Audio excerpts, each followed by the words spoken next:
हरिपुर नामक शहर में पप्पू का ढाबा नाम का एक मशहूर ढाबा था। ये ढाबा इतना मशहूर था कि आसपास के सभी लोग खाना खाने के लिए आते थे। उस ढाबे का खाना जो एक बार खा लेता तो उसका स्वाद भूल नहीं पाता। अगर कोई भी उस गांव में किसी भी काम से आता तो उस ढाबे का खाना खाए बगैर नहीं जाता। जितना ही वो ढाबा दिन पर दिन मशहूर होता जा रहा था, उतना ही उस ढाबे के मालिक का भी घमंड बढ़ता जा रहा था। अगर ढाबे का खाना बच जाता तो उसे उस खाने को फेंकना मंजूर था, लेकिन किसी जानवर या भूखे भिखारी को मुफ्त में देना मंजूर नहीं था। एक दिन की बात है, एक भिखारी उस ढाबे के पास से जा रहा था। वो काफी भूखा था। उसने बहुत दिनों से कुछ नहीं खाया था, तो वो ढाबे के मालिक के पास गया। मालिक, कुछ खाने को दे दो, बहुत भूख लगी है, बहुत भूख लगी है बाबूजी, कुछ खाने को दे दो। अरे जा जा, आगे जा, कुछ नहीं मिलेगा। कुछ दे दो खाने को, बहुत दिनों से कुछ खाया नहीं है, बहुत भूख लगी है बाबूजी। सुबह सुबह पता नहीं कहाँ कहाँ से आ जाते हैं मुंह उठा के, सारा दिन खराब कर दिया। रामू, ओ रामू, इसे बाहर तो निकाल। रामू भिखारी को ढाबे से धक्के मार मार कर निकाल देता है, पर मालिक को भिखारी के ऊपर जरा भी दया नहीं आती और भिखारी भूख के मारे बेहोश हो जाता है। मालिक, ये तो बेहोश हो गया है, तो मैं क्या करूं? इसे तू दुकान के सामने से हटा, ग्राहक के आने का टाइम हो रहा है। जी मालिक।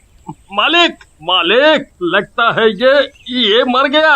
अरे ये क्या बोल रहा है? मालिक, मैं सही बोल रहा हूँ। तुम एक काम करो, इसे जो ढाबे के पीछे कुआं है उसमें फेंक दो और किसी को कुछ पता भी नहीं चलेगा। जी मालिक।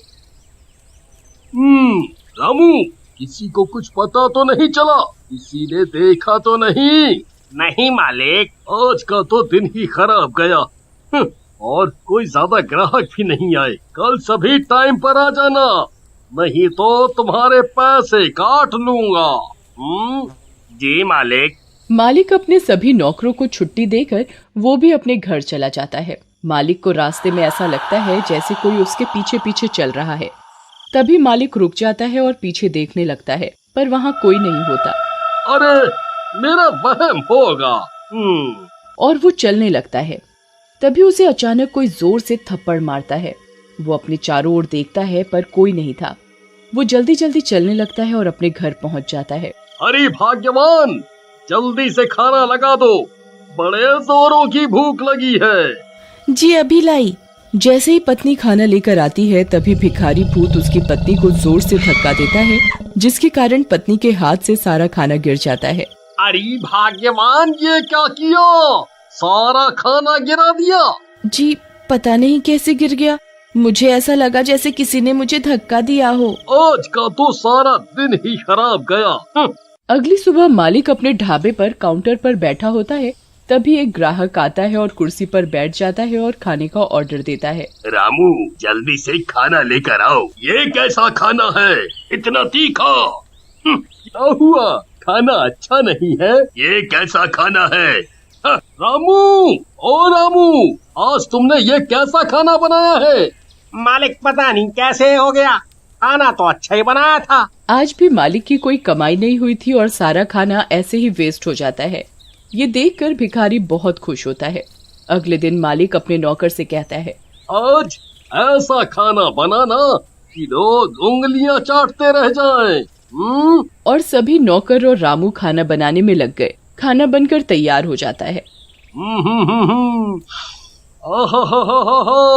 खाने की खुशबू तो अच्छी आ रही है। तभी ढाबे पर एक ग्राहक आता है। रामू, जल्दी से खाना लाओ भाई। वाह वाह वाह वाह, खाने की खुशबू तो अच्छी आ रही है।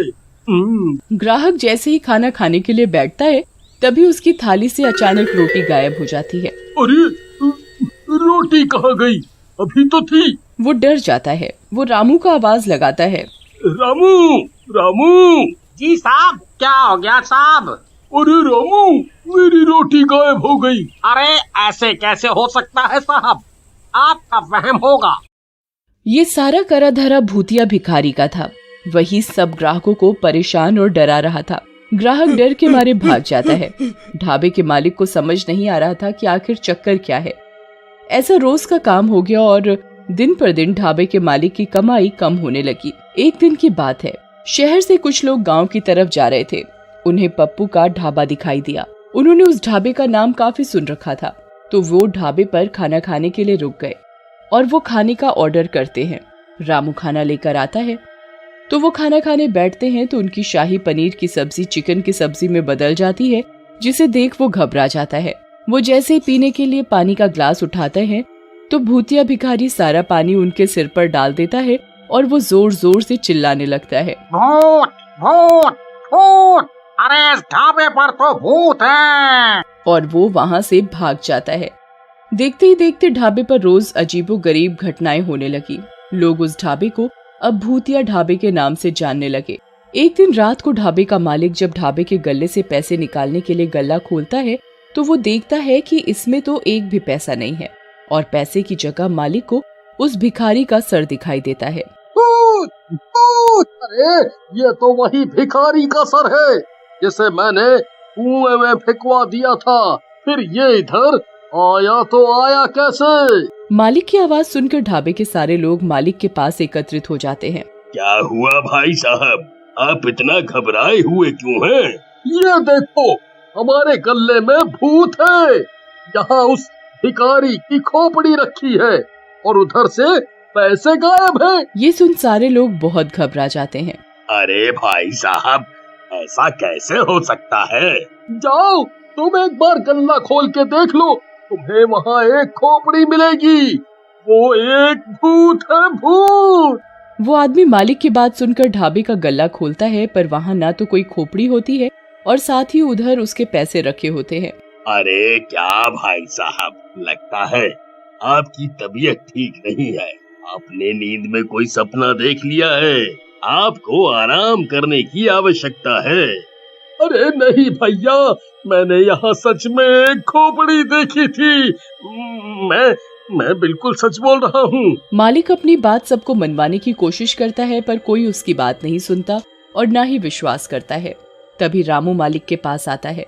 मालिक, मुझे ऐसा लगता है कि ये सब वो भूखा भिखारी कर रहा है जिसे आपने कुएं में फेंकवाया था।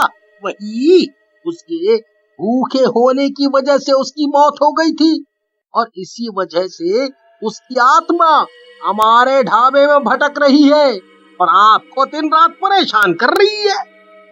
हाँ रामू, मुझे भी यही लग रहा है। तुम सही बोल रहे हो, पर अब इस बात का क्या इलाज है? तुम मुझे ये बताओ। अगर ऐसा ही चलता रहा तो मैं एक दिन पागल हो जाऊंगा और मेरा ढाबा भी बंद हो जाएगा। आप चिंता ना करिए मालिक, मैं एक बाबा को जानता हूँ। मैं आपको उनके पास लेकर चलूंगा।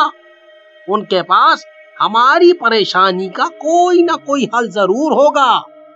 ऐसा मेरा उनके ऊपर विश्वास है। मैंने उनका काफी नाम भी सुना है।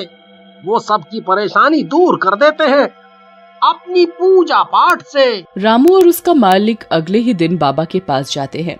वो बाबा को उधर जाकर सारी बात सच सच बताते हैं। ये तुमने क्या किया? तुमने एक भूखे भिखारी की जान ले ली। उसकी आत्मा भूख की वजह से ही तुम्हारे ढाबे में भटक रही है और तुम्हें परेशान कर रही है। बाबा जी, हमारी मदद करो, हमसे गलती हो गई। हम कभी नहीं करेंगे आगे से ऐसा।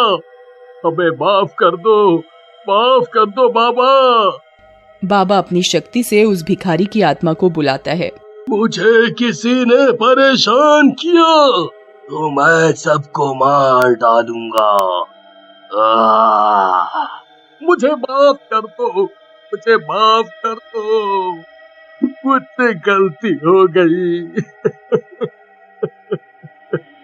मैं आगे से कभी किसी भी भिखारी को भूखा नहीं जाने दूंगा, नहीं जाने दूंगा। मुझे माफ कर दो। बाबा अपने लोटे से गंगा जल छिड़क कर उस भिखारी को मुक्त कर देते हैं और मालिक से हमेशा गरीबों को खाना खिलाने को बोलते हैं।